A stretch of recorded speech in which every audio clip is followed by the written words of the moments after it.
Obrigado, Sr. Presidente, Srs. Deputados, Sr. Coronel Painha Gonçalves, Sr. Coronel Pedro Dias, bem-vindos a esta comissão como representantes do núcleo, ou dirigentes do núcleo de apoio para a vacinação.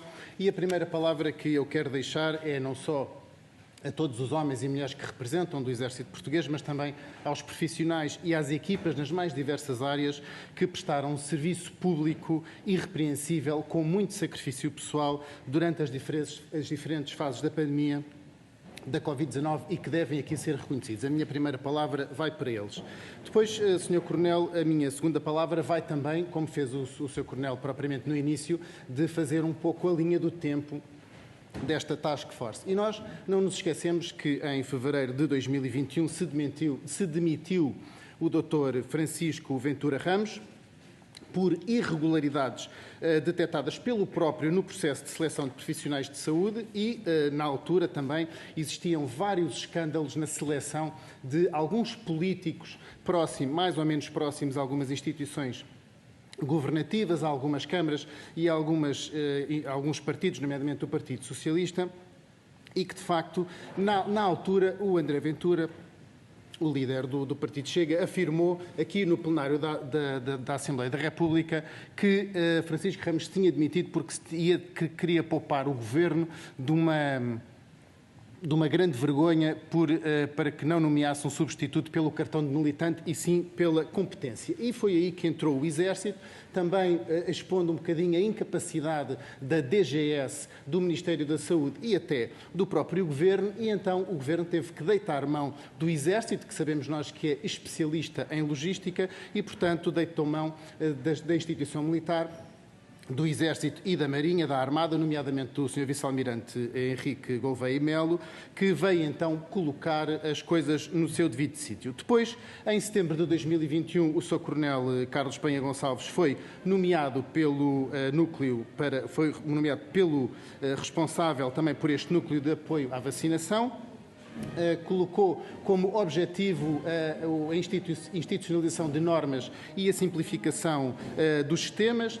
O Sr. Coronel é, como eu, licenciado em Medicina Veterinária. Eu reconheço nesta profissão uma enorme sapiência na epidemiologia e naquilo que é a saúde pública e, portanto, sabemos como avaliar estas situações. Mas o que é verdade é que Portugal encomendou entre 2020 e 2023 61,7 milhões de doses de vacinas, quase 62 milhões de doses de vacinas. E chegámos mesmo a outubro de 2021 com 85% da população portuguesa vacinada. No entanto, ao mesmo tempo que se compravam por vários milhões de euros estas vacinas e também muitos equipamentos, como nomeadamente equipamentos de proteção pessoal, ventiladores e etc., ao mesmo tempo íamos sabendo de um enorme escorreganço nos orçamentos, nomeadamente até em algumas obras de hospitais militares que implicavam alguns dirigentes do Partido Socialista que hoje estão em cargos ministeriais. Por isso mesmo, nesta Comissão, no dia 11 de maio, nós apresentámos um requerimento para, aliás, nesta Assembleia da República, apresentámos um requerimento para chamar a DGS para saber porque é que tinham sido desperdiçados 3,5 milhões de vacinas e foi chumbado pelo Partido Socialista. Também em setembro de 2022, o Partido Chega que tinha requerido nesta Assembleia uma comissão parlamentar de inquérito à gestão da pandemia e também foi chumbado pelo Partido Socialista. E, portanto, eu gostava de aproveitar aqui a vossa presença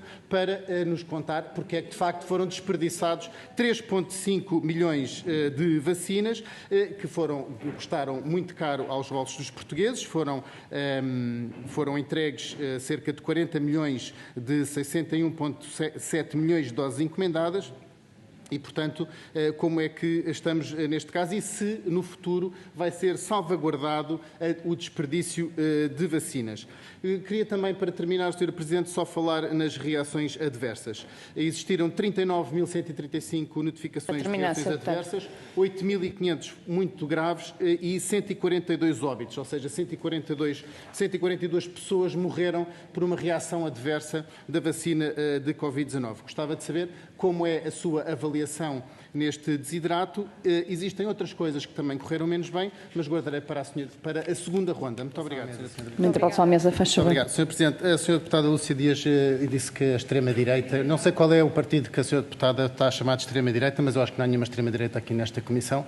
Aliás, a Sra. Deputada sabe perfeitamente, se estaria a referir ao Partido Chega, o Partido Chega é um partido legalizado pela Constituição Portuguesa e pelo Tribunal Constitucional. Ora, a Constituição Portuguesa proíbe partidos de ideologia de extrema-direita e de ideologia fascista, portanto, se o nosso partido está legalizado é porque não é com certeza de extrema-direita. Aliás, também lhe devo recordar, e era por isso que pedi a palavra, para pedir a distribuição de uma notícia de um autarca, ex-presidente da Câmara do Cartaz, que foi condenado exatamente por ter, numa reunião de Câmara, chamado determinados nomes ao Partido Chega, e o acórdão da senhora juíza diz exatamente que o Chega não é um partido de extrema-direita. Eu vou feita a interpelação à mesa desta notícia e agradecia que não se referisse aos partidos nesta Casa como partidos de extrema-direita, porque de facto não existem. Muito obrigado, Sra. Presidente. Senhores Deputados, Sr. Coronel, nós pensamos que deve avaliar-se o que correu bem e o que correu mal e, de facto, as razões para que nós possamos garantir na próxima emergência sanitária, que com certeza haverá, não sabemos nem onde nem o quando,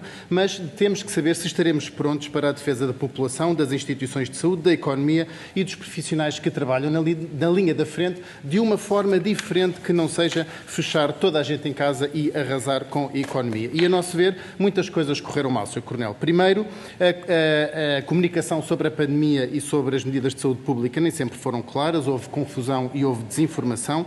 Houve também uma enorme falta de capacidade de teste e rastreamento numa fase inicial.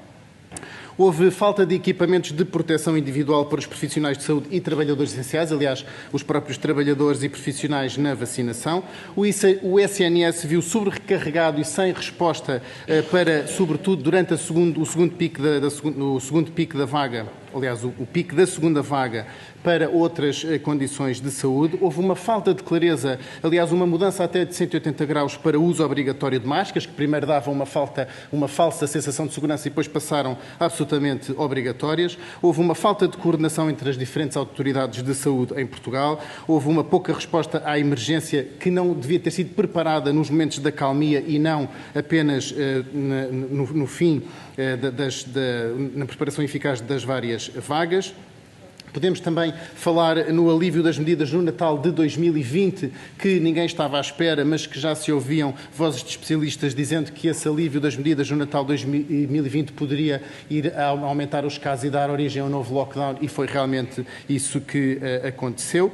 E, portanto, nós temos que defender que a avaliação do risco tem que se preparar no terreno. E nada melhor do que ter aqui o Sr. Coronel para nos explicar como é que podemos fazer melhor essas avaliações de risco, nomeadamente na preparação das vacinações, quando, aliás, Sr. Coronel, nós vemos agora notícias de que a própria DGS não tem vacinas para o Plano Nacional de Saúde. E, portanto, não havendo vacinas para o Plano Nacional de Saúde, eu gostava que o Sr. Coronel nos viesse aqui ensinar o que é que o Exército pode ensinar à DGS para que o Plano Nacional de Vacinação corra tão bem como a vacinação Obrigada, à Covid-19. Sr. Deputado. Queria só terminar com uma última pergunta, Sra. Presidente, se me dá a tolerância, é que, de facto, muitos doentes não Covid foram deixados para trás no SNS.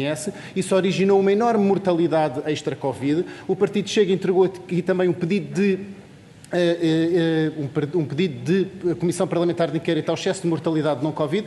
Isso foi também chumbado pelo Partido Socialista e, de facto, a minha pergunta assim mais abrangente é: o que é que nós podemos fazer para preparar no futuro novas epidemias e preparar melhor a saúde pública em Portugal para lidar com este tipo de desafios sanitários? Muito obrigado, Sra. Presidente.